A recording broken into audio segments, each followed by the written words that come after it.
Hi everyone. This is the second half of our module on power and politics in art. And let's start again just with a refresher on the objectives for this module. We want to consider form, style, intention, and context of a work of art in terms of politics. Do we see the expression of political power? Do we see the expression of political strength? Do we see somebody resisting the status quo, resisting the authority in power? We also want to critically examine the terms art and propaganda. How are they similar? How are they different? Do they ever, is there ever a kind of gray area in between these two terms?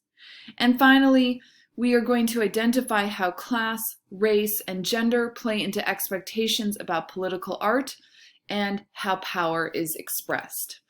And of course, this second half of the module, we are looking at the modern era. And we're going to start in Africa and look at the Yoruba culture. The Yoruba people this is an urban society.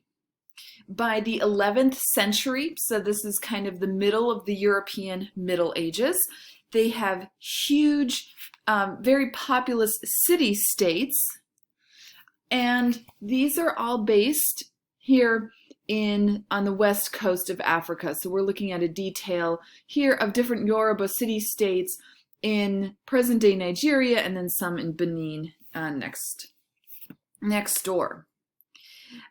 This part of West Africa was known as the Slave Coast during the period of transatlantic slavery from the 17th to the 19th centuries. There were a series of horrific civil wars and the deaths and enslavement of vast numbers of Yoruba, Fon, and their neighbors. And it's really only with the abolition of the transatlantic slave trade in the 19th century that allowed the Yoruba kingdoms to regain their stability. And we are going to look here at a door, a carved relief sculpture that was created in the early years of the 20th century to commemorate the reception of Major W.R. Reeve Tucker.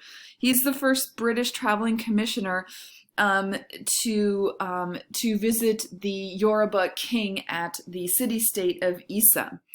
And the artist here is a man named Olowa of Isa.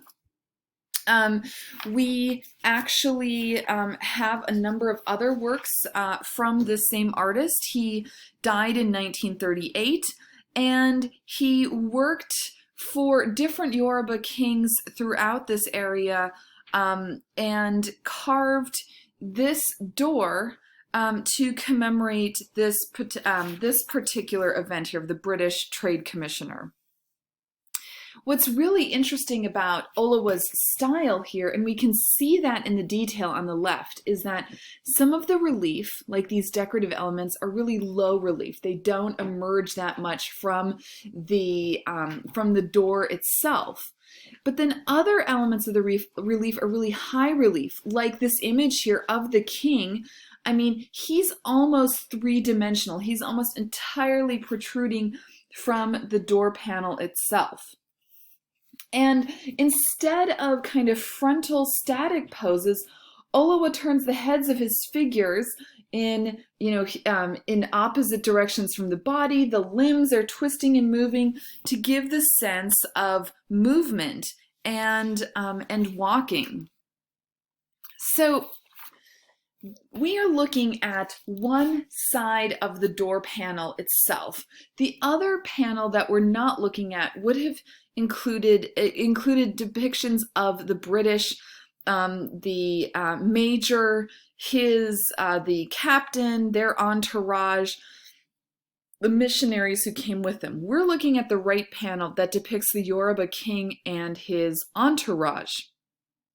And I think the theme in this door is depicting the king's authority over the British. First off, they have to travel to see him. He is accompanied here Um, he's on horseback. He's accompanied here by a court messenger and a musician. He wears this large kind of traditional Yoruba crown here, this large conical crown with a bird perched on the top. And this panel is depicted here. In the other panels, we see the royal wives and children, we see guards, we see priests in these different registers. These registers are the horizontal bands of the door. And they give us a sense of the of the Yoruba king, not just on par with the British visitors, but really the one who is in control, really the one who is able to express his authority. And I think that's important for us to note in the West, because we often have a preconceived notion of Africa as a kind of undeveloped place that then the Europeans arrived and brought institutions of society to Africa. But we have to remember, Africa already included very sophisticated, advanced societies before the Europeans arrived.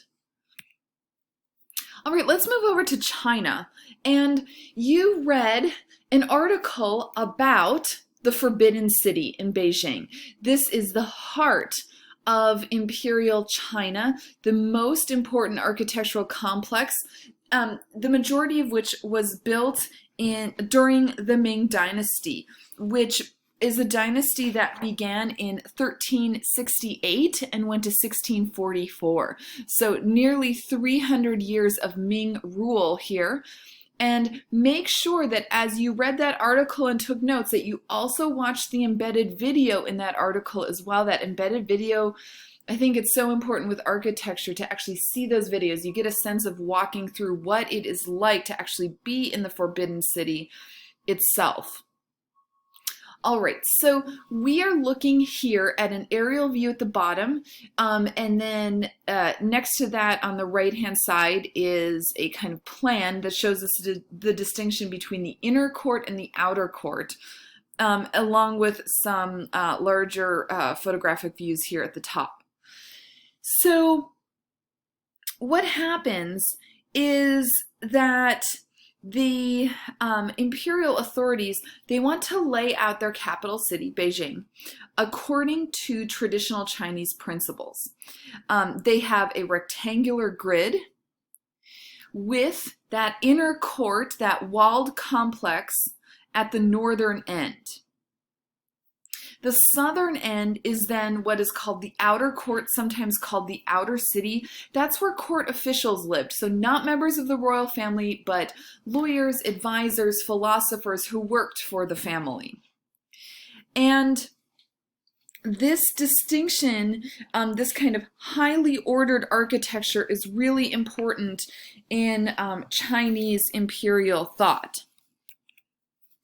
Here we're looking at the Meridian Gate, and of course access into the Forbidden City is highly controlled and regulated. You're not just kind of entering in, wandering around.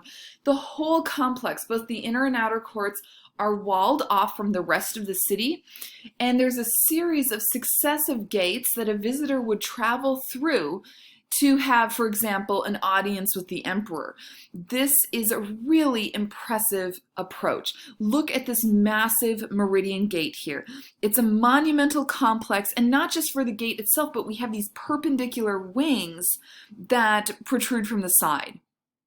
So what happens is visitors enter this courtyard and they go through a series of gates, starting with the Meridian Gate, ending with the Gate of Supreme Harmony at the end. And the Gate of Supreme Harmony opens up into this massive courtyard where you finally enter into the Hall of Supreme Harmony and Hall of Protecting Harmony. Now, if we go back to the plan here, we can see this succession of gates here, here, here, here. We also see this down below as well. This sort of balance and symmetry This strict order really reflects the ancient Chinese beliefs about the harmony of the universe. And it emphasizes the power of the emperor, who is considered the son of heaven. And his duty, his main role as Chinese emperor is to maintain the cosmic order from his throne, which is considered the middle of the world. Now, the Forbidden City in Beijing was the political and ritual center of China for over 500 years. It was completed in 1420, and it was home then to 24 successive emperors and their families and servants through the Ming Dynasty. And then the next dynasty is the Qing Dynasty that goes from 1644 to 1911.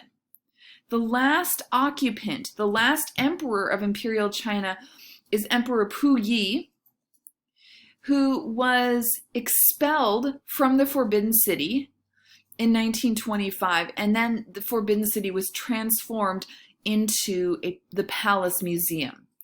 And it remains one of the most important cultural heritage sites of China today, and it receives an average of 80,000 visitors per day.